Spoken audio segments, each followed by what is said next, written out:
Okay. So once you get into creator connections, is there like a directory Mm, or it, where you can search just like they have in IP Accelerator, you can search law firms who can help mm, you with yeah. trademark. Do you have something like that?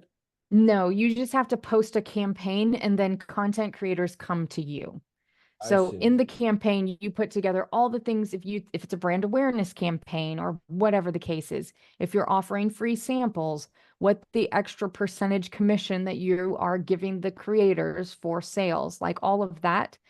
And then on the influencer side, we actually do have a list where we can scroll which brands have campaigns in content or in creator connections, and we can message you.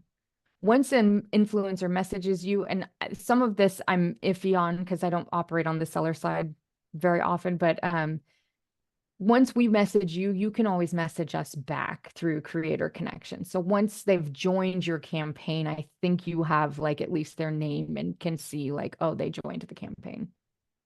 I see. So, short of finding those influencers yourself by looking at their signature, there is no way for you to like mass approach a bunch of. You have to create that campaign and then let the influencers reach out to you to say they want to work with you. So, you mentioned something else. We're paying extra commission. Mhm.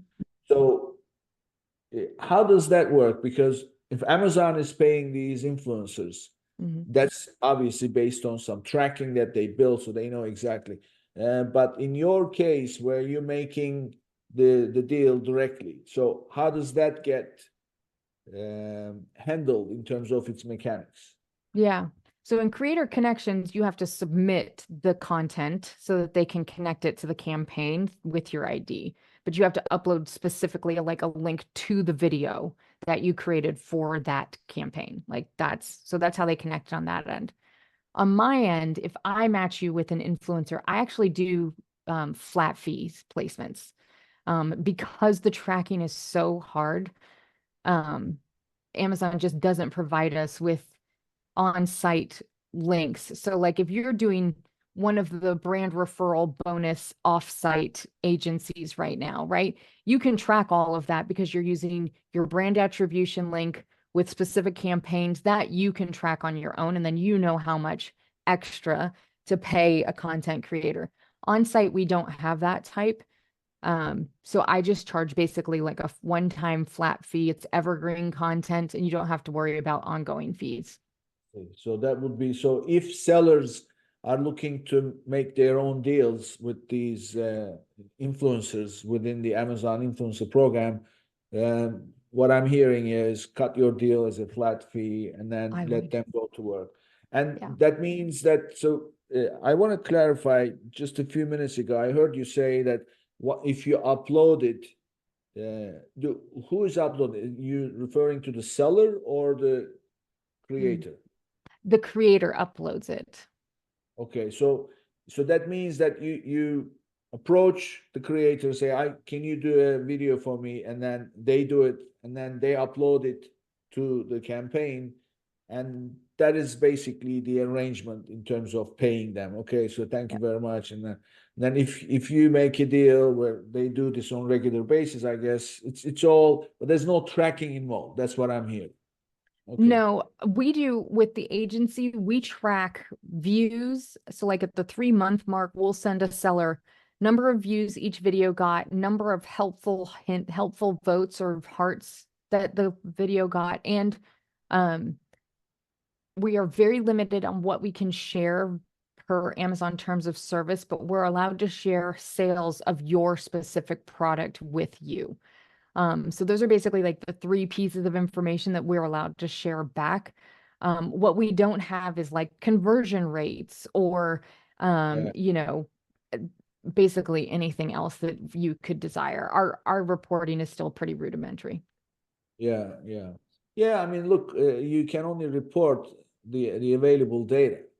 Yeah. So if data is not available, there isn't much you can do. Yeah. Okay. Sorry, meaning Amazon, what Amazon gives us is relatively rudimentary. Yeah, yeah. I mean, I have a feeling that they will make the data available. But right now, I think my take, this whole, as you know, there's so many changes going Yep. on with Amazon. Uh, I think since Jeff Bezos stepped down Mm, and the former AWS CEO stepped in, mm, they opened up so much yeah. data access, and we are seeing, for example, for advertising, they have the version 3, version 4 of the API, and what was available in version 3 is not no longer available in version 4. Right. And for attribution, there is attribution API, and then for this, there is another API. So I have a feeling that for the creator program, they're gonna have a separate API. I don't know, I'm just guessing, but it sounds to me like it's not something that's gonna blend into what's already there in advertising. Yeah. It's there is the seller selling partner API, SP API. I don't see that because that's usually inventory, finance, and things like that. Yeah. Sounds to and attribution alone has its own API. So they may include maybe in that, I don't know. We'll see. So I guess we are in the early stages of this Yep. becoming big deal.